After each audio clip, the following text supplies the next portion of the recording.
Welcome everybody to the Banyen Books podcast. My name is Ross McKeechee, and today we are excited to be in conversation with Dr. Stephen Porges. Now, before I get to his formal introduction, I'll make our usual Banyen announcements. First off, acknowledging that although we have people joining from everywhere in the world, the physical location of Banyen Books and Sound in Vancouver is on the traditional and unceded territories of the Coast Salish peoples, including the Musqueam, Squamish, and Tsleil-Waututh nations. Banyen Books is in its 50th anniversary year this year, 50 years as a local independent bookstore, Canada's spiritual and healing resource since 1970. Everybody, please support your local independent bookstores. Every time you make a purchase from Banyen Books, it helps to support these kinds of wonderful programs like we're having with you today. Our website is banyen.com. That's BANYEN.com.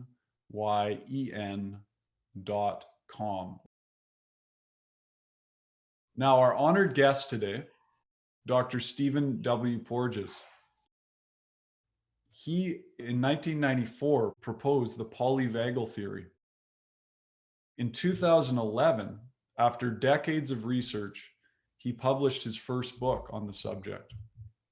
The Polyvagal Theory took the therapeutic world by storm, bringing Dr. Porges' insights about the autonomic nervous system to a clinical audience interested in understanding trauma, anxiety, depression, and other mental health issues. A little bit of context and background regarding our guest. Dr. Porges is Distinguished University Scientist at Indiana University, where he is the founding director of the Traumatic Stress Research Consortium in the Kinsey Institute. He is professor of psychiatry at the University of North Carolina and professor emeritus at both the University of Illinois at Chicago and the University of Maryland.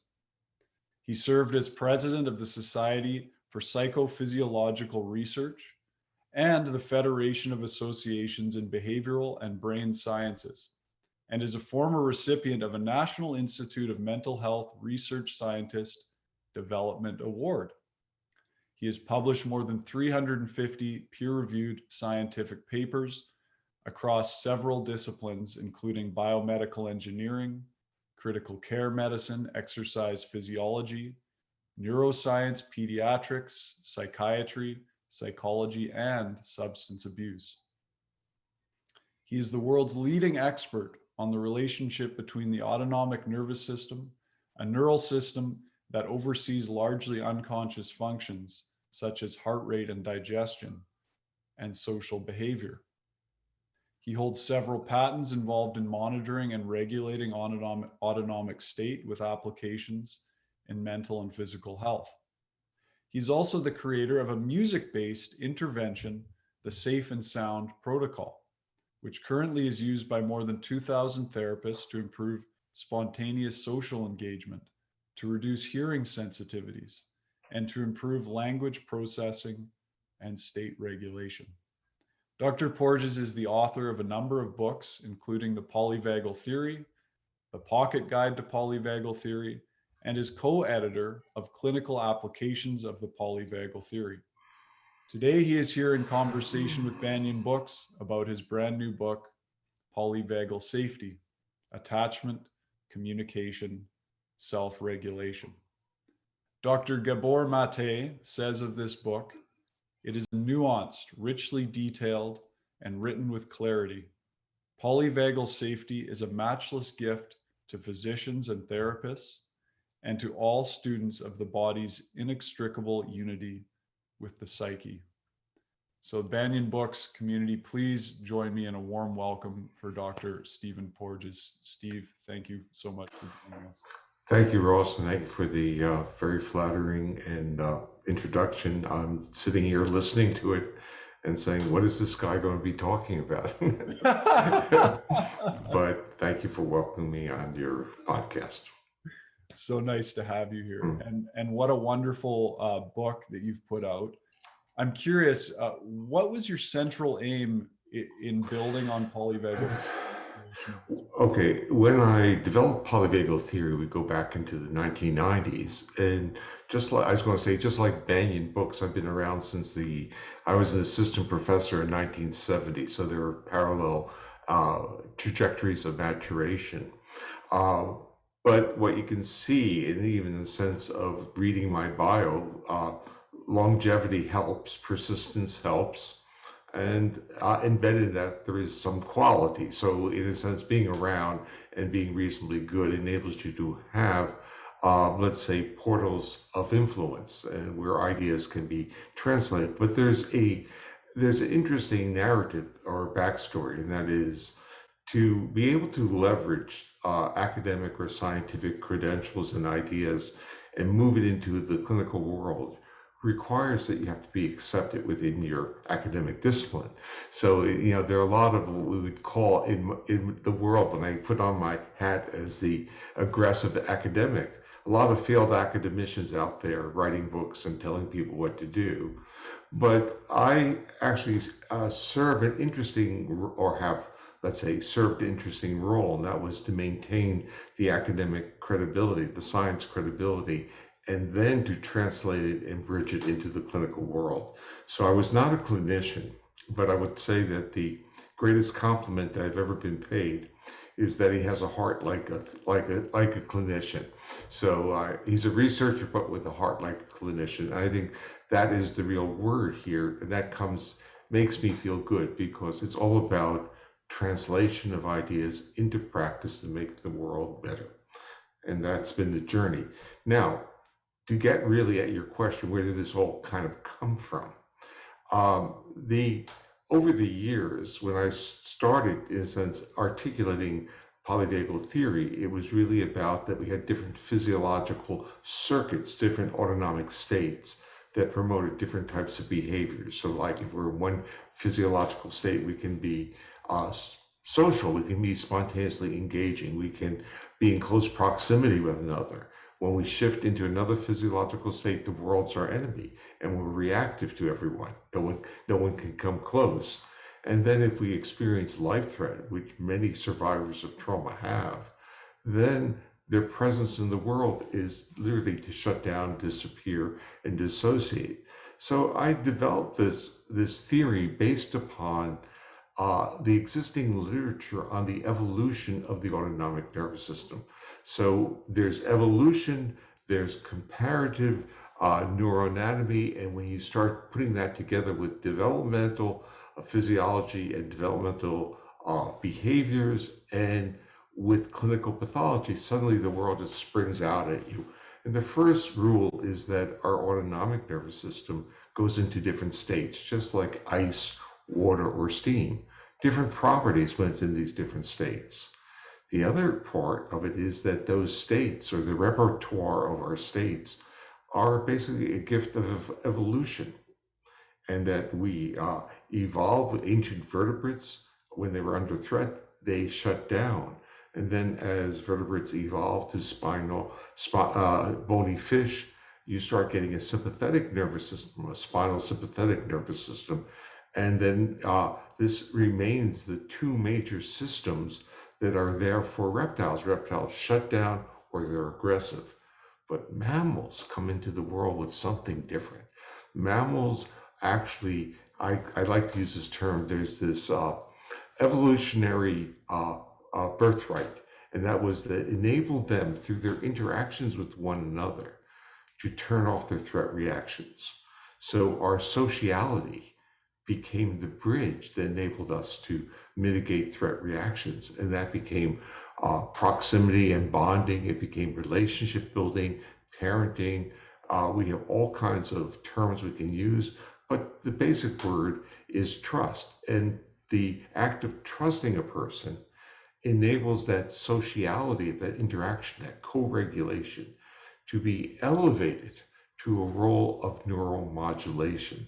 So this is, in a sense, almost oblique to how many people would talk. But what I'm saying is that our social behavior has the capacity to turn off threat reactions. Now, after I said that, you can hear it, and you say, oh, what's so special about that? we have babies, we calm them down. We have dogs, we calm them down. But how do we calm them down? We are sending them cues of safety that their nervous system has no choice but to accept. Intonation of voice, the gestures. Polyvagal theory deconstructs what we already knew. So there's nothing new in polyvagal theory, except we now give it a language that's consistent with our evolution and with our science. Fantastic. Now, speaking of languaging, after you came out with polyvagal theory, the ways that it could be used are so broad. Mhm. And you came up with 4 new constructs that you felt were important to communicate these relevant theories Yeah. to therapists. Can you tell us about those 4 Well, constructs? you might have to remind me, but Sure, because, no, the sure, reason is that it could be. I think we're going to go. Well, why don't you ask each one, and I'll tell you sure. how. Well, starting with vagal break. Yeah. So, in a sense, this idea, let's visualize we have this nervous system that evolved that can turn off threat reactions. It does that through a new innovation of it, the vagal system, part of the parasympathetic component of the autonomic nervous system, through functionally a braking mechanism. It's a cardio inhibitory, meaning it slows the heart rate. So when people get anxious and mobilized, often they feel their heart pounding, their heart's racing, and in their mind, they have to move. And often they develop narratives about why they have to move. And now we have people in fights or arguments with passion because they're physiologically mobilized. But what this says is that if I can recruit that vagal system, it works like a brake. It works reflexively and immediately. It will just calm me down. And this, you can see this with babies who are in tantrums, and if a mother is using a prosodic voice, gesture, the baby calms down. Right. If the father comes in and yells at the baby's not going to calm down. There are things that are so obvious. Then you can say, well, what about fathers? And what do they do with their puppies? They're really great, and so in a sense, we have our social roles as parents. As fathers, we often think we have to create boundaries and discipline, and the mother can do the soft stuff. But with our dog, we'll do everything. So we'll use a pet ease voice. We'll talk like we're talking to a baby. But the dog's nervous system detects those intonations just like a baby does. And remember, it's the intonation of the voice, not the words. This is all pre-verbal, and dogs don't understand that many words. Right.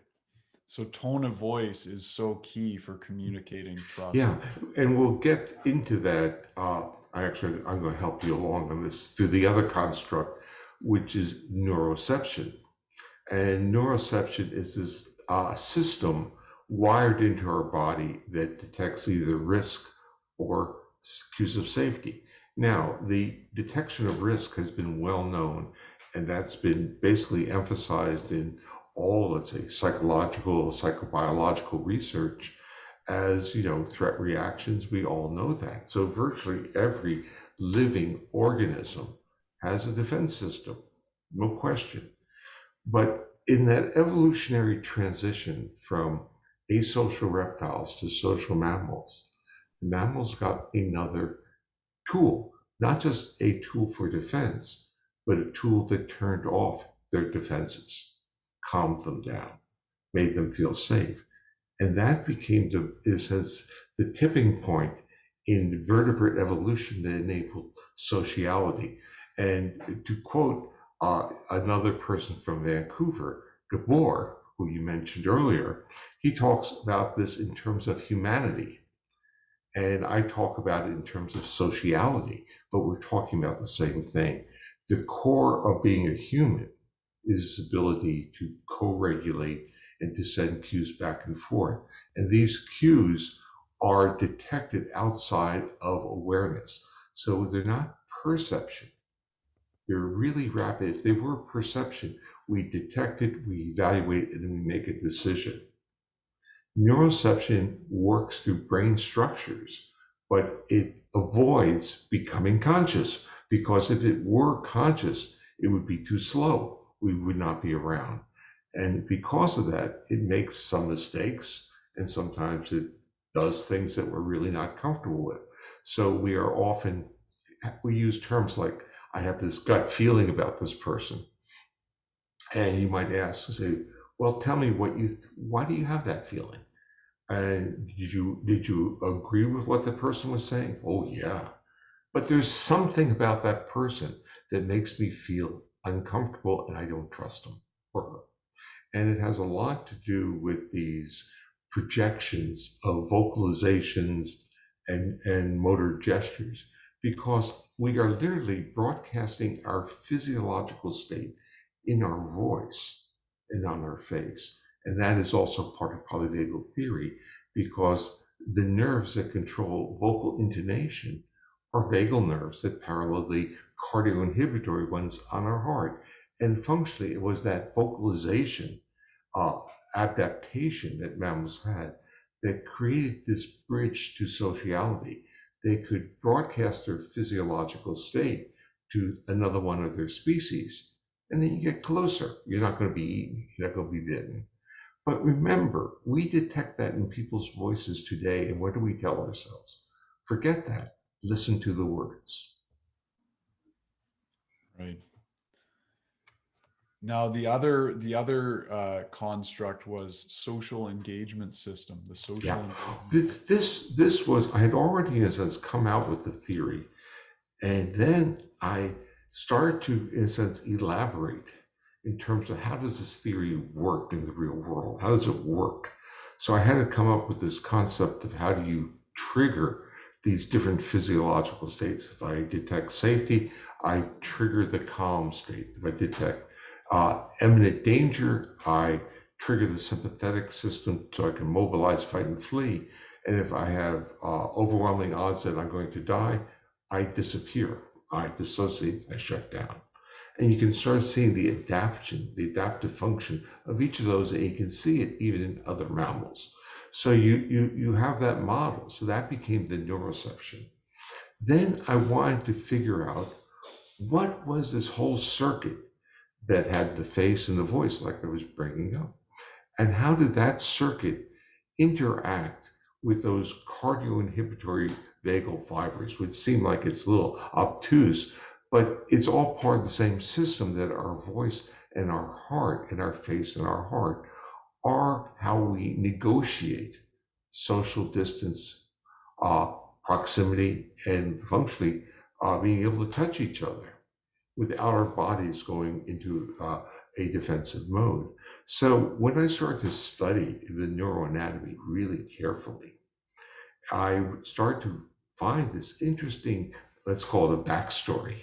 So if we can think of vagal neurons as actors in this story, the vagal neurons at that transition from reptiles to mammals go for a hike. They start going on a journey, and they actually move from the back of the brainstem, a dorsal area of the brainstem that even in mammals regulates our gut and below our diaphragm, and they start traveling ventrally, and then they meet up in the area of the brainstem that regulates the muscles of the face and head, and that creates this new ventral vagal complex. But it also has uh, uh, the neurons that regulate all the striated muscles of the face and head. So our expressivity, our adjustive behavior, even the muscles that regulate our middle ear, which enables us to hear human voice in background noise. It's all part of the same system. So when people are safe, they can hear what people are saying. When they are mobilized or scared, they can hear background sounds, predator sounds, but the frequency band of human voice gets buried. They can't hear it. Now, within psychology, people say, well, the priorities change. Within polyvagal theory, it says, don't go so deep. It's simple. The transfer function of these physical mechanisms that allow sounds to get into the inner ear change when you're under a state of threat versus when you're safe. So this goes into, you mentioned you had an interest in autism. Yes. Autistic kids have been, in a sense, inappropriately chastised for not listening to human voice. And uh, they were auditorily hypersensitive, but they couldn't understand or hear human voice. And everyone went ballistic. You're not hearing because you don't want to. Therefore, we need to use conditioning procedures. But the function of what they were sensitive to were primarily low frequency sounds, which are predator sounds, ventilation sounds, air conditioners, traffic noise, ventilation systems, elevators. You know it because if you talk to families with autistic kids, you'll get the array, but they can't extract the human voice because the frequency then of human voice was being masked by the low frequency sounds.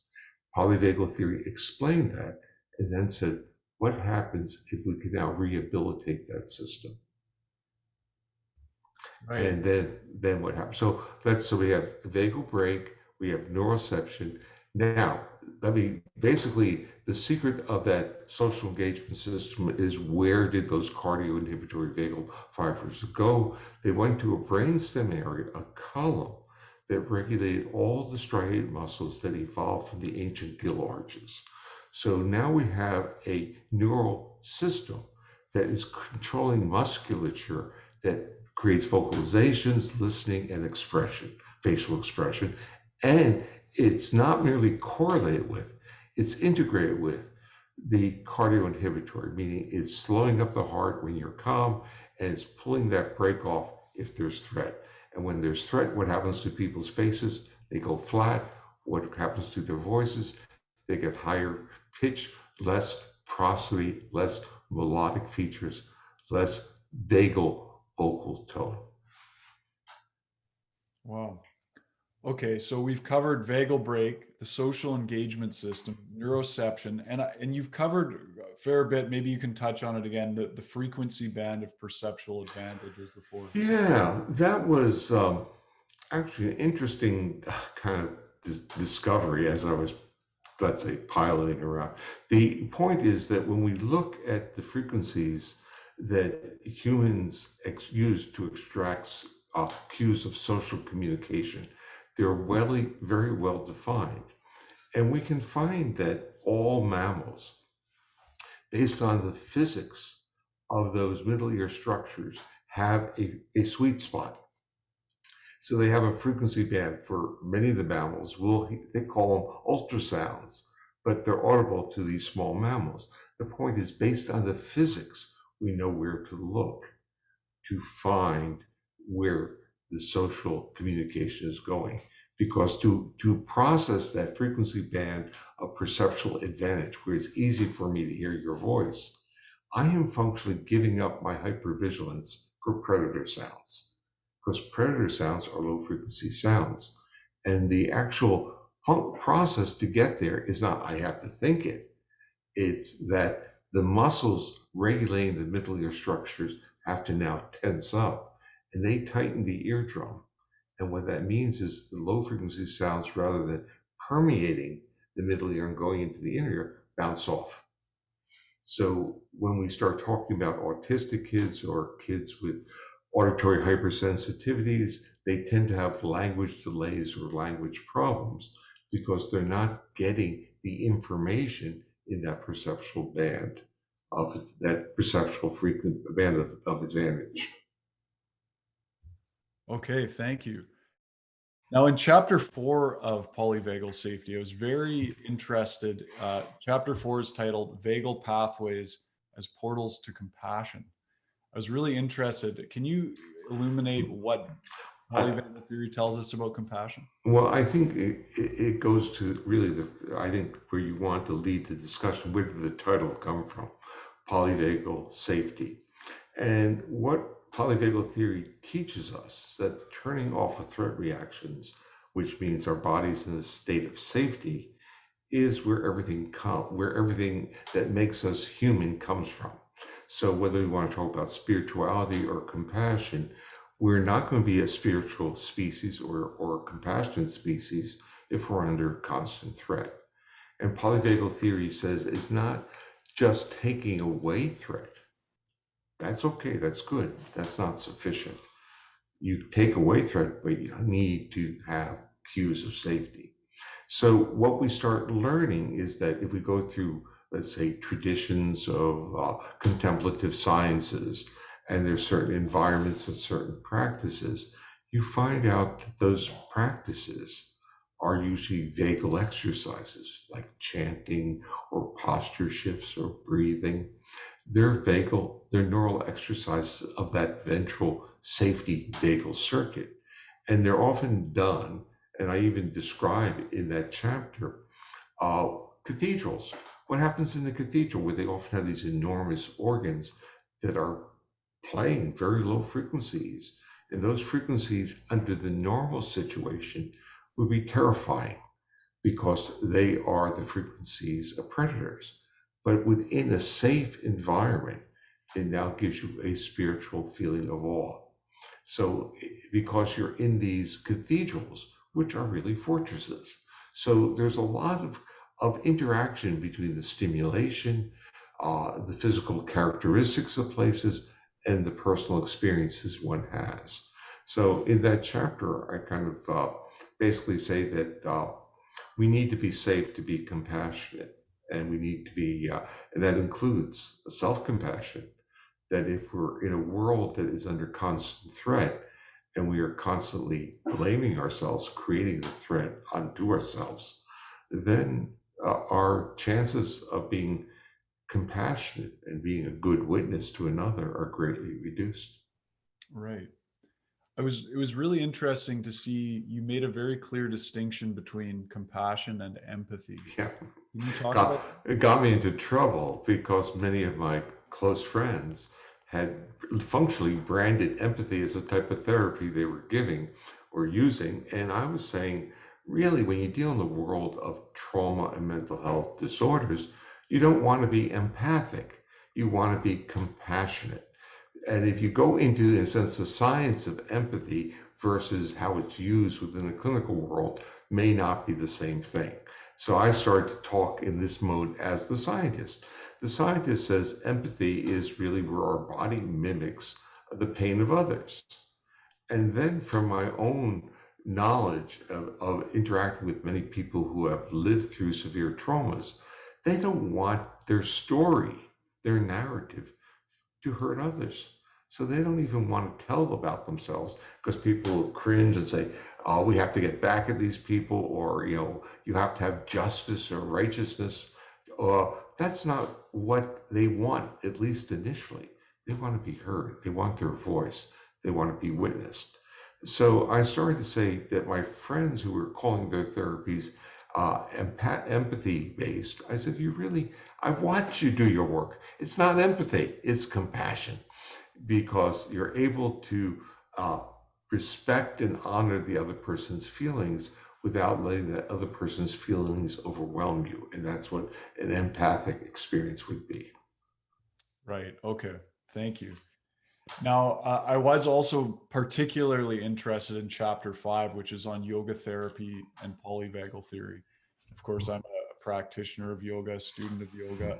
Can you tell us a bit about the how this is an ancient science? What does polyvagal theory bring and help illuminate in parallel to yogic science? Well, I think what polyvagal theory does, it provides a parallel mapping of what was already embedded in yoga, in a sense, the understanding of underlying states, how we react. In a sense, the chapter, which is primarily driven by Moraliza Sullivan, um, is really focuses on what do I'd say trauma yoga therapists and yoga practitioners, what are they doing? It's really saying that the core of yoga is not solely a belief system. It's literally a science system under a different name. And what polyvagal theory gives to yoga is a translation. It says what you are doing can be translated into contemporary neuroscience. And I think that helps people, it helps them feel validated. And the issue, remember, part of the world of yoga and part of the world of mental health is the dismissiveness of medicine about mental health, traditionally, of saying, oh, it's just in your head. Polyvagal theory and yoga say that it's not just in your head, it's in your body. It's an integrated neural reaction. And that's why many people who have certain types of disorders will gravitate to yoga because it makes them feel better, but they don't have the language to basically say yoga is a neural exercise that leads to a better embodiment, or let's say in a science level, a more enhanced brain visceral organ regulation. So what you're doing with yogic exercises is you're doing neural exercises of your basically viscera and your skeletal motor systems. Right. And you bring together the philosophy of yoga that talks about the three gunas, the three qualities of material nature, with these neural platforms, the Yeah. ventral vagal, sympathetic nervous system, and dorsal vagal complex. Can you tell us how those parallel? Um, well, what I would not really, but the parallel is quite, I would say, it's just different names for the same things. And so if one set of language or set of terms is defining a structure that leads to certain types of functions, that's what yoga is doing as well. It's saying this is what emerges from these states. And polyvagal theory just uses a different language. Um, so I don't think it's anything different. What I'm really trying to say is that there's okay. So if it's doing the same thing, why is it necessary? So the answer for that is that without a system like polyvagal theory, yoga remains yoga. It doesn't translate into contemporary neurophysiology, doesn't translate into the mechanisms of optimistic or let's say optimal health or illness. And I think what polyvagal theory does is it gives it a translation. That so I don't see anything, it's everything is important. I don't mean to minimize the contribution of polyvagal theory, but I see it that yoga is a complete integrated system on multiple levels, including, like, say, a philosophy of life. But it conveys its actual building blocks can be translated into the constructs that are neuroanatomically and neurophysiologically described in polyvagal theory. And so I see it's helpful to yoga. I don't think it is yoga. I understand. Mm. Okay, thank you. Now, I'm really building on that. Can you tell us a little bit more about what you call these neural exercises and the Yeah, five global states and how these neural platforms interact? yeah. So we basically have three circuits. We could call that a circuit of with that ventral vagal circuit, this newer mammalian one, which has this capacity to downregulate threat. We have a sympathetic fight-flight system, which well, a sympathetic nervous system that can be co-opted to fight-flight behaviors. And we have this dorsal vagus, this older vagal circuit, which you can see it in snakes or other reptiles when they immobilize. And the reptiles can immobilize for long periods of time and even not breathe for a couple hours because the brains are small. But mammals have big brains, and so they can't really go into that dorsal vagal one for long periods of time. And if they go there, they better adapt that reaction in future cases not to totally shut down, pass out, because they wouldn't have enough oxygen to their brain. So we have those three, and they're kind of, let's view them as pure states. So, and this actually overlaps with the yoga as well. You have pure states, and you have these other hybrid states. So you have the social engagement system with the ventral vagus, and we're smiling and we're happy. We have the sympathetics being recruited for defense, and we're aggressive and fighting with each other. And we have the dorsal vagus, which, when it's doing its job, we have good digestion and all the organs below the diaphragm are fine. But under threat, we get it in the gut. And in the world we live in, many people have irritable bowel and literally gut problems because they're basically absorbing or living through chronic threat. Okay, so we now have those basic ones, but we also have hybrids. So if we take the social engagement system and mobilize, we call that dance or play. And now we are looking at each other so that our movements do not elicit threat reactions. That's why we're looking at each other. You can watch animals play, and if an animal is not making face-to-face contact, they're no longer playing. And if we watch kids on the playground, it's the same thing. And again, going to your interest in autism, children with autism are often in a physiological state of defensive immobilization, and they're not sending cues of safety to those that they may want to play with. So they're not always welcomed into groups because if they're not making eye contact, someone's going to get hurt. So when a play is a dance, when kids play with each other, they're aware of each other's presence, and that's a neural exercise. So dance and movement is this uh, utilizing mobilization, sympathetic activity, but also keeping it contained through social engagement. Similarly, we can literally immobilize without going into a state of life threat if someone is next to us talking sweet nothings into our ear. So we're in a sense being reassured by the vocal attribute of the social engagement system that our bodies are safe to be close to each other. This is a mother and a baby or two peers. This is how proximity, where you no longer need to look at the person's face, you hear the voice and you interpret their presence. And this becomes, as I said, shared moments of intimacy, which do not need to be sexual. They're moments where bodies feel safe with each other. And then you have, if you take away that social engagement system, that system of immobilization becomes really fear-based and shutting down. And of course, people with trauma histories will talk about wanting to be embraced, but when they are embraced, their bodies get reactive because the system has a memory of injury.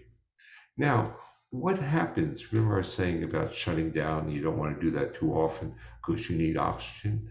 Well, there's an adaptation where you now utilize sufficient amount of sympathetic tone so that when you immobilize, you're freezing, you're not passing out.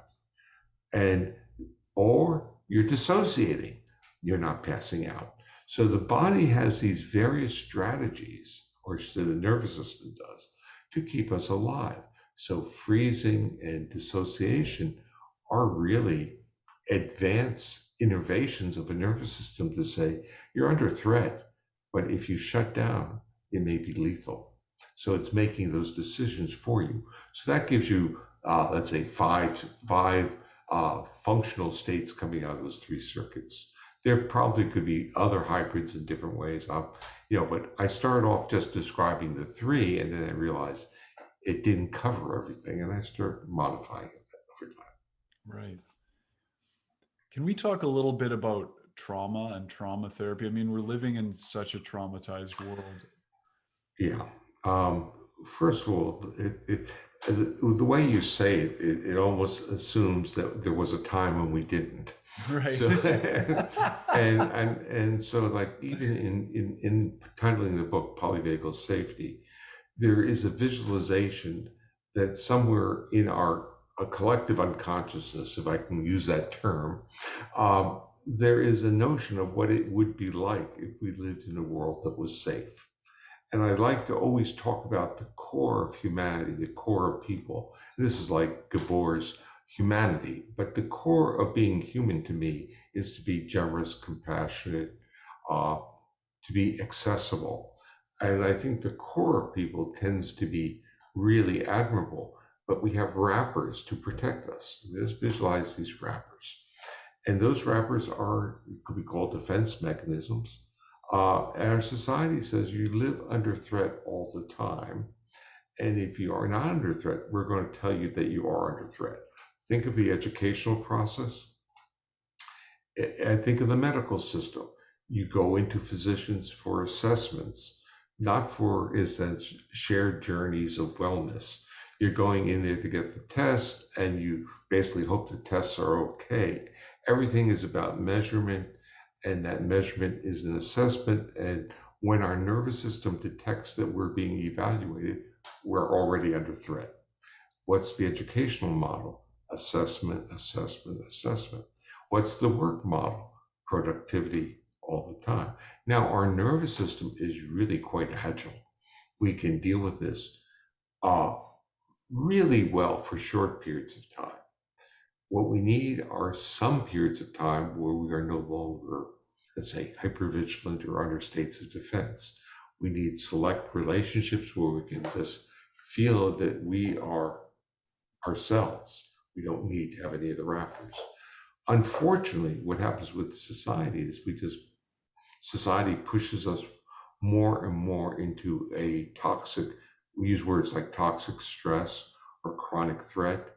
I basically say, let's get rid of those words and let's use something very simple. We're under threat and we're disrupting our body's ability to support health, growth, and restoration. It's as simple as that. Our body's homeostatic functions are disrupted by the ambience of the world that we're in.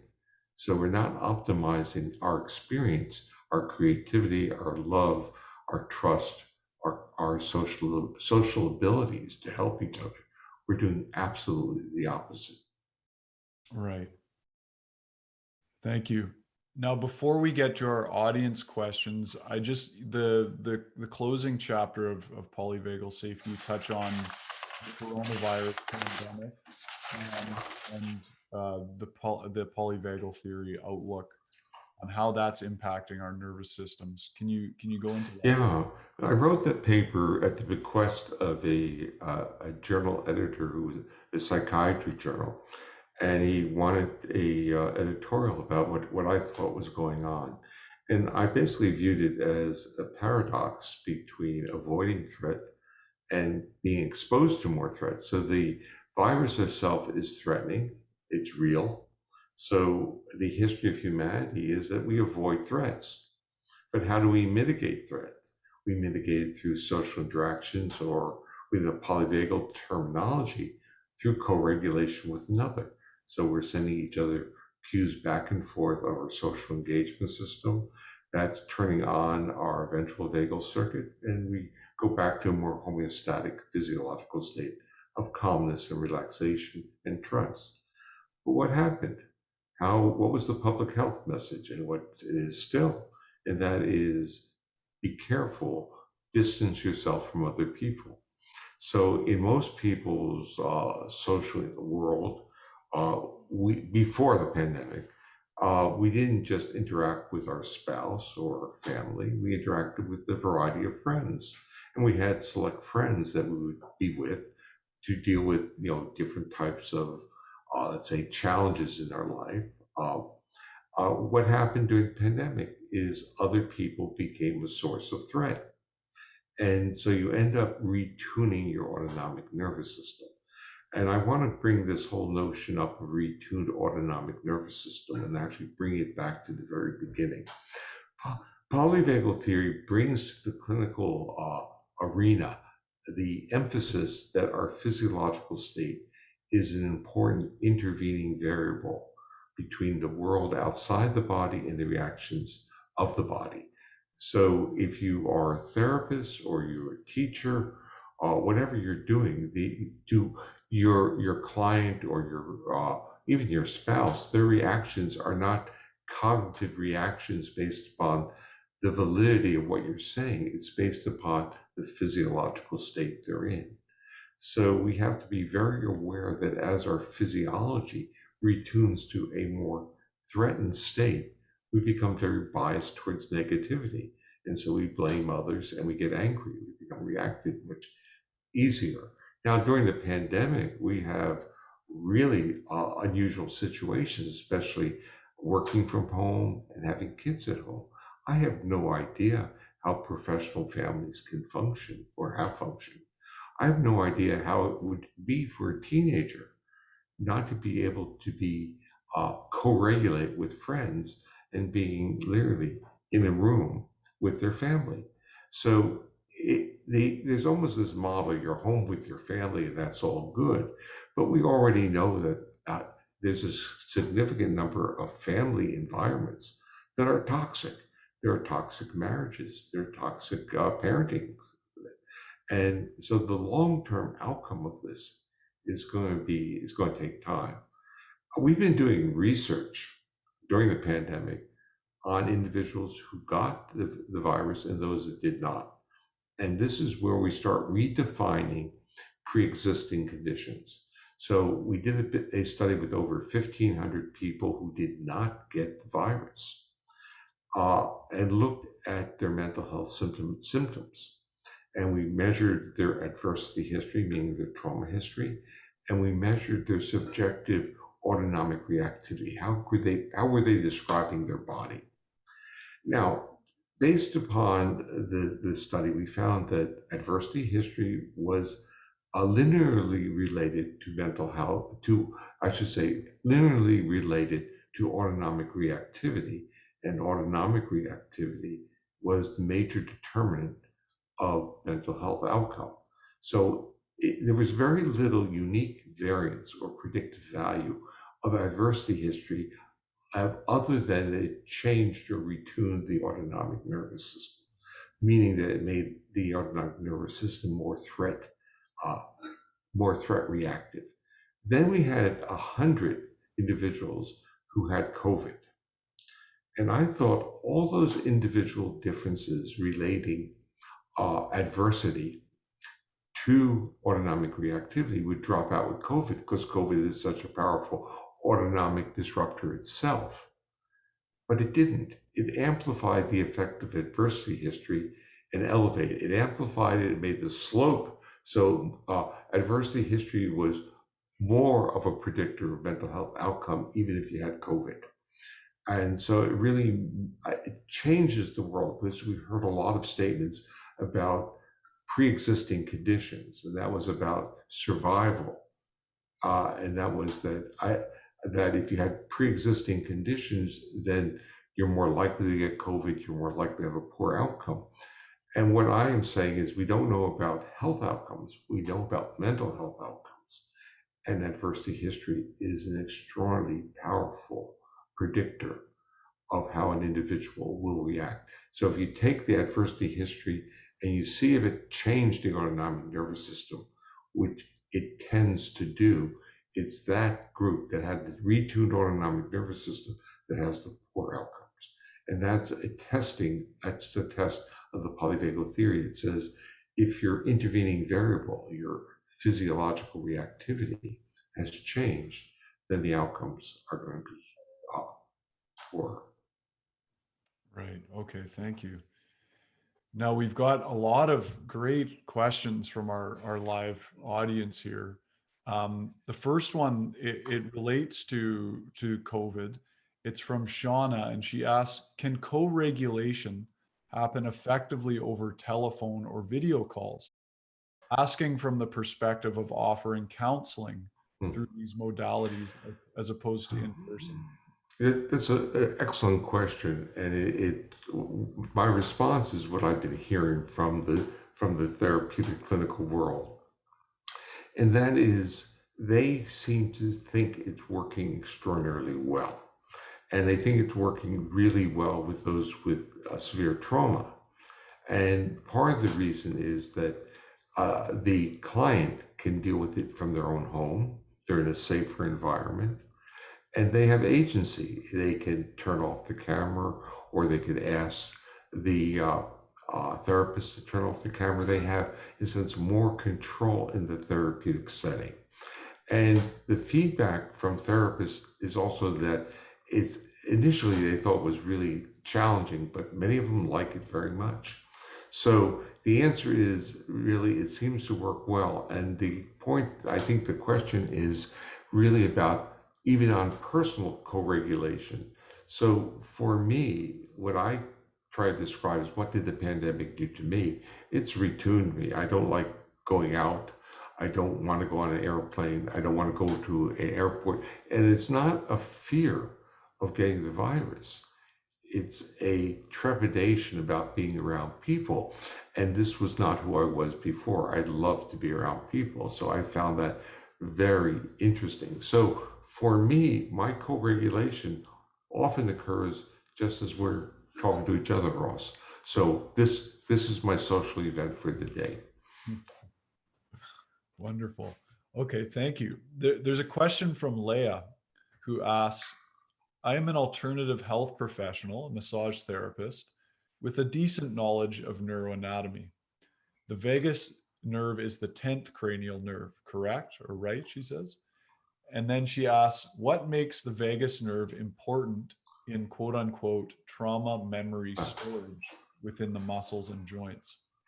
Well, let's basically reframe our understanding of cranial nerves. Cranial nerves are nerves that come off the brainstem, and the vagus is the 10th of 12 cranial nerves. But the cranial nerves, the way people learn them, is they start making the assumption that they're a unitary nerve.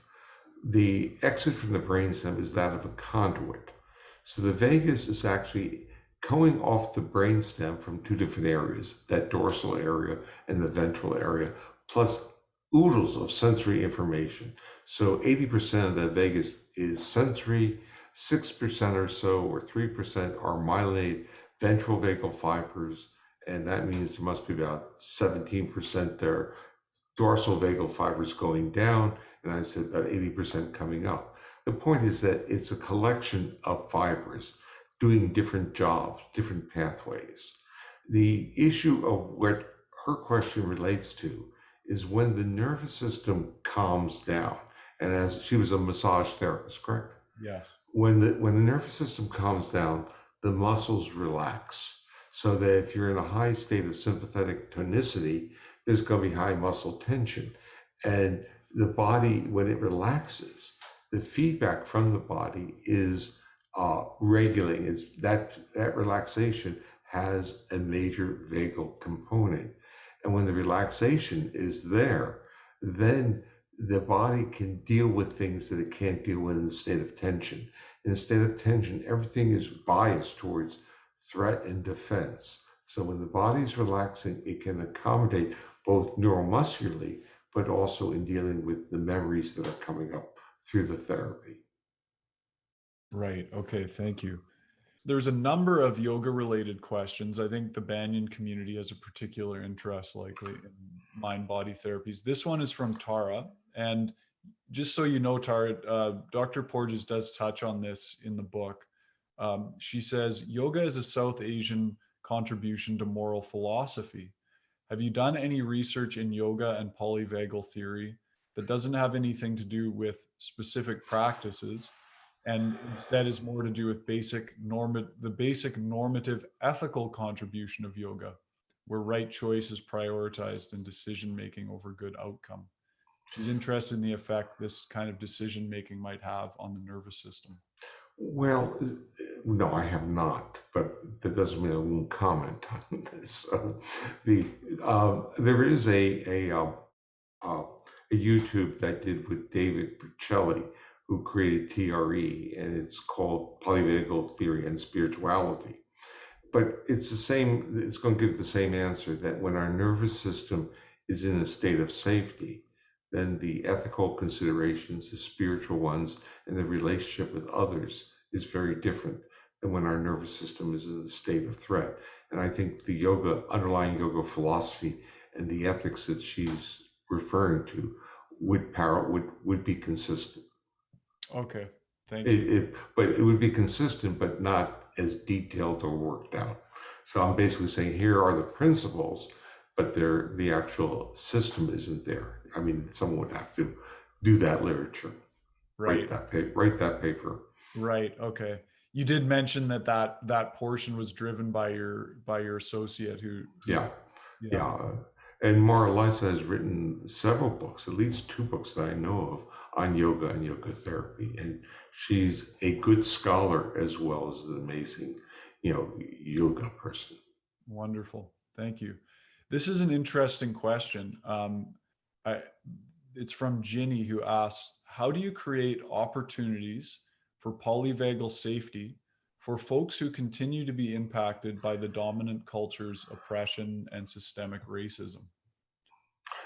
Uh, I, am I speechless? The issue is, uh, I was given, this is a common type question, and it says, what people were asking me, similar questions like, how do they deal with relatives who are followers of Trump? How can they have an interaction with those people? And my comment to all that is the worst thing is to try to argue the points. And I basically emphasize that what people really want is to be heard. They want their voice heard. The problem is listening to some of these voices are triggers to so many of us, and that makes it very difficult. I will tell you a little story about how I dealt with this in one situation. We were moving, and the moving van came in, and the driver came in. He looked at me and says, "You look like an academic." And usually, when someone says that, you think it's a compliment or something. And I said, "Yeah, I'm an academic." He says, "Well, I don't like academics," and I said, "Tell me why." He says, "Well, they have these liberal viewpoints. They're trying to. I don't want my kids to go to college. They'll end up with these viewpoints, et cetera, et cetera." And then I tried to probe him with a minimum wage type question. Start going. So he had bought the whole thing, and then I just listened, and he rambled and vented for a while, and he left. He moved the materials, and then my wife was meeting the truck at the new house. He comes in, and he says, "I had really a great conversation with your husband." The point was that I didn't argue with him. I listened to him. And I think it's the listening that we need to learn, the witnessing of another. I'm not saying it's easy because we all are, in a sense, we're triggered by these comments. They make us feel bad and we get angry. But what that is saying is our physiology is becoming aggressive and defensive. So there is no space for the human to human interaction. But if we can witness, we can calm. And when we calm, then there becomes flexibility because that physiological state of inviting that social engagement system in creates a flexibility of co-regulation to occur. I'm not guaranteeing it. I'm saying the opportunity, you have to have that calm physiological state to go somewhere. You're not going to convince anyone, not now. I think that's part of the lessons that we're learning, that it doesn't appear that you convince people with information. Thank you. This is an interesting question from Shannon. She asks, how do antidepressants affect the vagus nerve? Um, it's a good question. I did one study a few decades ago, and the effect of it really appeared okay, in some people it has, the effectiveness of the drug seemed to be related to whether or not it affected the vagus, meaning if it resulted in a depression of the vagal activity, the drugs didn't work. So there is some literature on that. So the question is, it doesn't increase the vagal activity, it's going from a different mechanism. But sometimes these drugs actually interfere. They have anticholinergic, which is a neurotransmitter of the vagus. They have a degree of blocking how the vagus works. So they actually become paradoxical. They, as remove the capacity of the vagal brake while trying to stimulate higher brain structures that would reduce anxiety.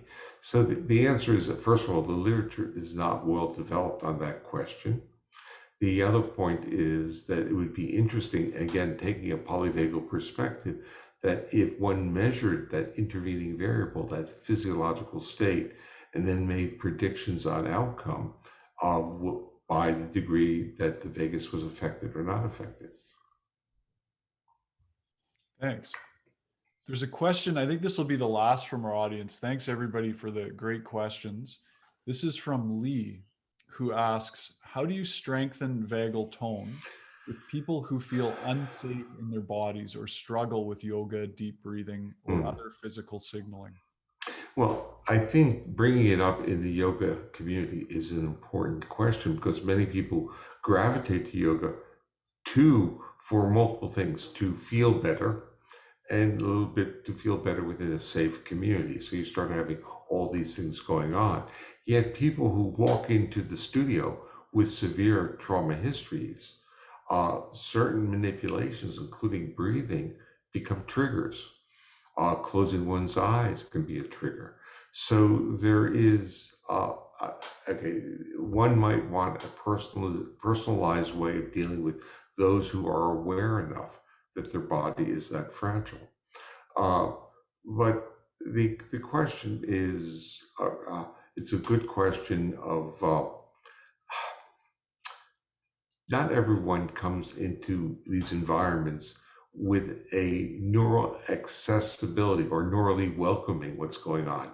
So the neural exercises are playfulness, social engagement, or part of the neural exercise that could be recruited for these individuals who have difficulty is uh, breathing exercises until they become destabilizing, and then movement.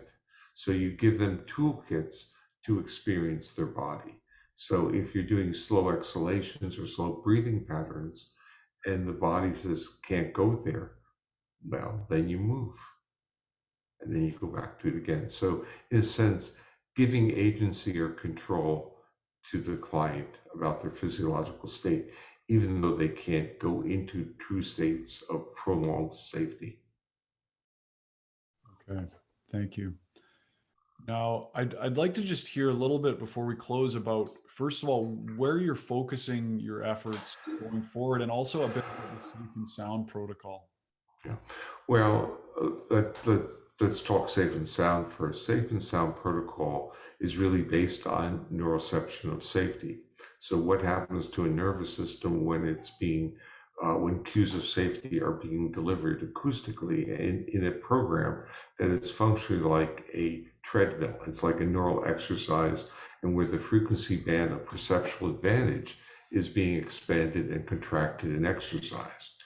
And it's based on the premise that you can get this acoustic simulation in, and then the cortex interprets it, and then it comes back down into the ventral vagal complex, regulating those middle ear muscles, but also regulating the cardioinhibitory, the vagal.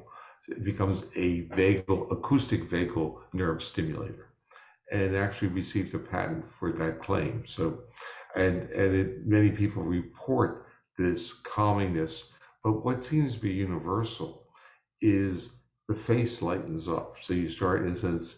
So when the middle ear muscles are working, the upper part of the face starts becoming more dynamically regulated. So people see it.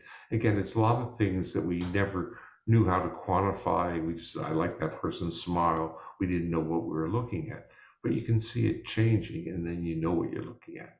So that's the safe and sound protocol. It's a theory driven based on the neuroception of acoustic stimuli that are functionally female voices within the perceptual band, the frequency band of perceptual advantage, and which is really the frequencies that we as humans use for social communication. So high and low frequencies are just taken out of the program. So, and it's just a visualize an exercise system. Now, the other question was, Where, I mean, there's so much application for all of your oh, studies. oh, What are oh, you focusing on going forward? oh, well, we created a not-for-profit called the Polyvagal Institute, and that is really developing educational materials educational materials in various fields, including education, medicine, mental health, of course, yoga. There's, in a sense, we're developing even architecture. So there are now something like 3 or 4 architects who are polyvagal informed, who want to get the notion of space as healing in the curriculum of that. I'm really also working with a healthcare system to transform their clinics into becoming polyvagal informed clinics, which means to be more welcoming, more shared journey of wellness. The environment would be less evaluative. It's a big challenge because we're dealing with things, but this group wants to do it, so we're excited by it. So my goals, which is really what you're asking, is I really would like to see polyvagal theory have impact on the educational system, on how children are treated, and how schools are organized. They can't be so, in a sense, top down. You have to sit in a room. You have to have an understanding of what the nervous system can handle, and they have to be more fun for the child. So, in a sense, schools seem to have given up the power of play, and the power of play provides you with the resource to be resilient and to sit still for several hours. And they pushed that out and wanted them to sit still. And they got the kids who can't sit still, and now they're trying to functionally use pharmaceuticals or get them out of their school systems. So because the underlying physiology of the child within the context of schools is not very easily regulated. Remember, schools are not safe either. There's shaming, there's bullying, and there are other threats. So education, medicine are big on my agenda, where I'm working. That's what I'm working on now. That's wonderful. Very wonderful. Now, if people want to learn more about you, where should they go? They should go to Polyvagal, let's see, it's polyvagalinstitute1word.org to see that webpage. And they can also go to my own webpage, stephenporges.com, and there'll be information. On Polyvagal Institute, the whole idea was to create niches. So we actually have affinity groups where people are joining to create community. So there's a self-organizing yoga group on there now with I don't know, maybe 200 people now. So it's quite exciting to watch these areas grow and people talk to each other and become innovative. So my final comment, or let's say, I'm assuming it's my final comment, is that polyvagal theory is a theory that is to be applied, is to be expanded, it's to be modified for various needs. It's a set of principles. So the second really major paper that I wrote on polyvagal theory, I didn't even call it polyvagal theory. I called it polyvagal perspective, because I wanted to emphasize this importance of our physiological state in the world that we live in. Beautiful. Dr. Stephen Porges, thank you so much for being with us today. Really appreciate your time. Well, thank you, Ross. It's been an interesting hour, and thank you for the good questions and for leading me through that. Thank you. Wishing everyone a wonderful day. Thanks to Jacob, our producer, and everyone in the Banyen Books community. Dr. Porges' book is called Polyvagal Safety: Attachment, Communication, Self-Regulation. Thanks again, Dr. Porges. Oh, you're welcome, Ross. Thank